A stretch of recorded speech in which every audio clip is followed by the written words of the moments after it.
Good afternoon, NAIOP members. Carrie Kramer with our Gensom partners here to give you a quick recap of the events of last week. We saw our very first deadline. As you might remember, John and I discussed the fact that they did away with the rules. They suspended all of them. So to this point, we had not had any kind of a bill introduction deadline. As of Friday, we were tracking right around 60 bills that would directly impact the commercial real estate and development world, whether positively or negatively. As of Friday at midnight, we are now tracking right around 28 for you guys. The good news is that a lot of the ones that NAIOP had opposition to are gone.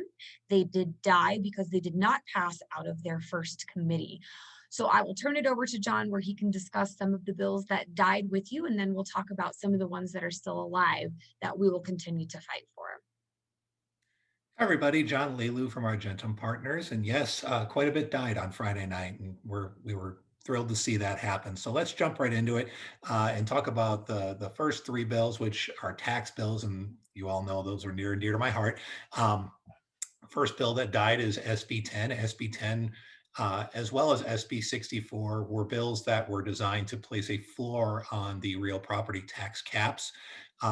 There was only a hearing on SB 10. We opposed it as recycled legislation that really did nothing to resolve the issue that the municipalities say that they have, and that is a decline in revenue from property taxes. And accordingly, the bills did die in committee because they failed to pass out. In addition, SJR 8, which was a proposed constitutional amendment advocating in favor of reset on sale, as well as messing with the depreciation allowable on certain properties, also died because it failed to pass out of its first committee. In fact, it did not even receive a hearing.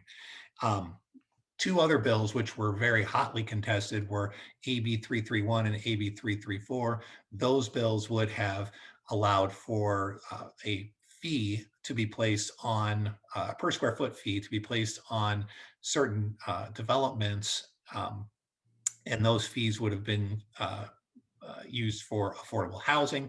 And I believe AB 331 also allowed for payments in lieu of inclusionary zoning.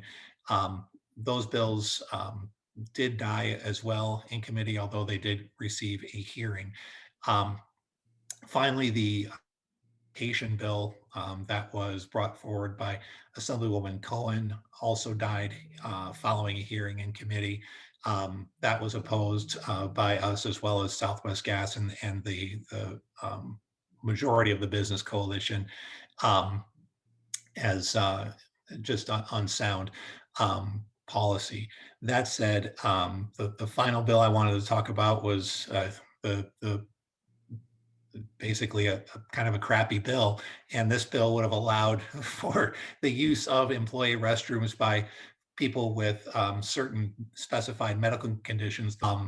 There were all sorts of liability issues with that bill, and that bill did not make it out of committee either. So what lived? Well, a lot of the other bills, obviously about half still are alive. However, not huge concerns for NAIOP, no dire impacts except for one, which is AB 211.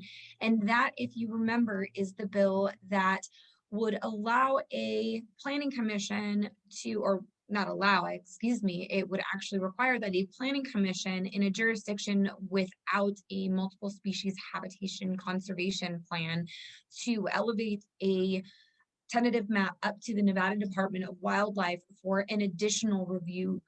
That review would be a 30-day review, or they have 30 days to go ahead and review that subdivided tentative map before they sent it back down to the Planning Commission, wherein they would provide comments, and the Planning Commission would have to use those comments in their decision as to whether to approve or deny that particular subdivided tentative map.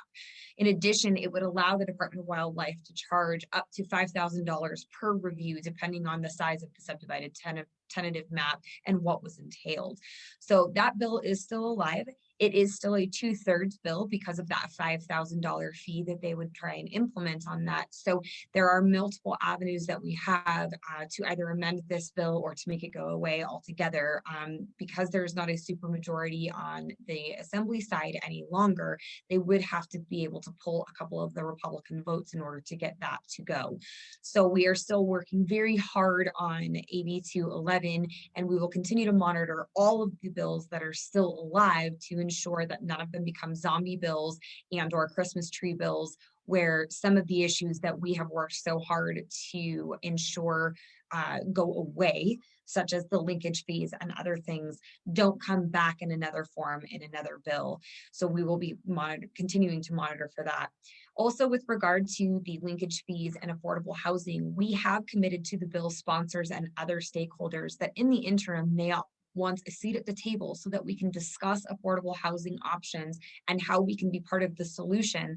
However, we don't want to bear the brunt of the burden in becoming the only people or only industry, excuse me, paying for affordable housing. So we will keep you guys updated as this continues to move through the session. And with everything else, we've got another deadline coming up on the 20th, which is first house passage. So we will have another update for you after that. Thank you so much and have a great week.